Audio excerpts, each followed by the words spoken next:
વલસાડ જિલ્લામાં 6 દિવસના વિરામ બાદ ફરી એક વખત વરસાદની શરૂઆત થઈ। વાપીમાં મોડી રાતથી ધોધમાર વરસાદ વરસી રહ્યો છે। ભારે વરસાદને કારણે અનેક વિસ્તારોમાં પાણી ભરાયા। રેલવે અંડરપાસમાં પાણી ભરાતા વાહન વ્યવહાર ઠપ થયો।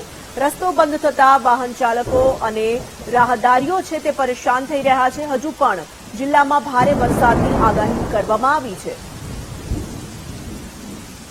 વલસાડના વાપીમાં ધોધમાર વરસાદ વરસી રહ્યો છે। અનેક ઠેકાણે પાણી ભરાઈ ચૂક્યા છે। રેલવે અંડરપાસ પાણીમાં ગરકાવ થયો છે।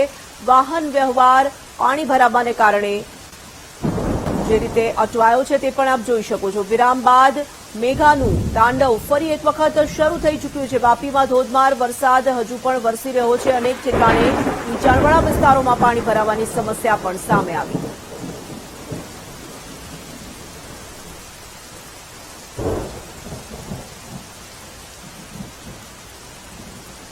વલસાડ જિલ્લામાં ગઈ મોડી રાતથી ભારે વરસાદની શરૂઆત થઈ ગઈ છે અને જે રીતે તમામ તાલુકાઓમાં ભારે વરસાદ વરસ્યો છે।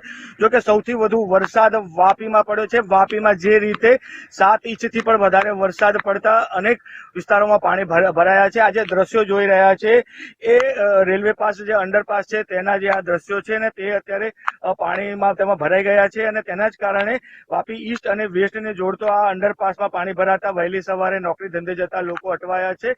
કારણ કે જે મુખ્ય ઓવરબ્રિજ છે તેનું કામકાજ ચાલુ છે એટલે એ રસ્તો બંધ છે।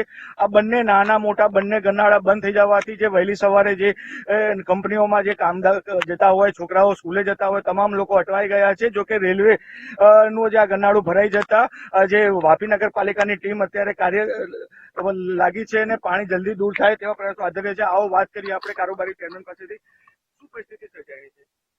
ગત 24 કલાકમાં 8 ઇંચથી વધારે વરસાદ પડ્યો અને એમાં રાતના 3 વાગ્યા પછીનો જે વરસાદ 5 ઇંચ જેવો વરસાદ એક સાથે ખાબકતા અને નદી નાળા બધા આજુબાજુમાં બધા જ વરસાદ થવાથી નદી નાળા બધા ફૂલ હોવાથી પાણી આ પાણી ઉપર જતું નથી। એટલે છતાં આપણી જે પરિસ્થિતિ અહીંયા છે આપણે ખાસું પાણી નીકળી ગયું છે। આપણી પાસે 95 HP નું આખું સેટઅપ છે જે પાણી આપણું બહાર ફેંકે છે તે એટલે કલાકની અંદર બધું ક્લિયર થઈ જાય। તમે જોઈ શકો આ બાજુ અડધું નાળું તો ખાલી જ છે। હજી મુખ્ય મુશ્કેલી કઈ શું થાય છે? કારણ કે લોકોને આવવા જવામાં મુશ્કેલીમાં આપણે ઓવરબ્રિજનું કામ ચાલુ છે હમણાં અને આપણે આવવા જવા માટે હમણાં મુખ્ય આ નાળું છે હમણાં ઈસ્ટ થી વેસ્ટમાં જવા માટે અને ફાટક છે।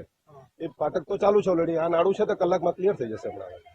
એટલે કે ફરી એકવાર દ્રશ્યો બતાવવાની કોશિશ કરીશ કારણ કે જે રીતનું આ મુખ્ય જે આ ગરનાળું છે વાપી ઈસ્ટ થી વેસ્ટ તરફનું અને લોકોને જે વહેલી સવારે નોકરી ધંધે જતા લોકો ખૂબ જ મુશ્કેલીનો સામનો કરી રહ્યા છે।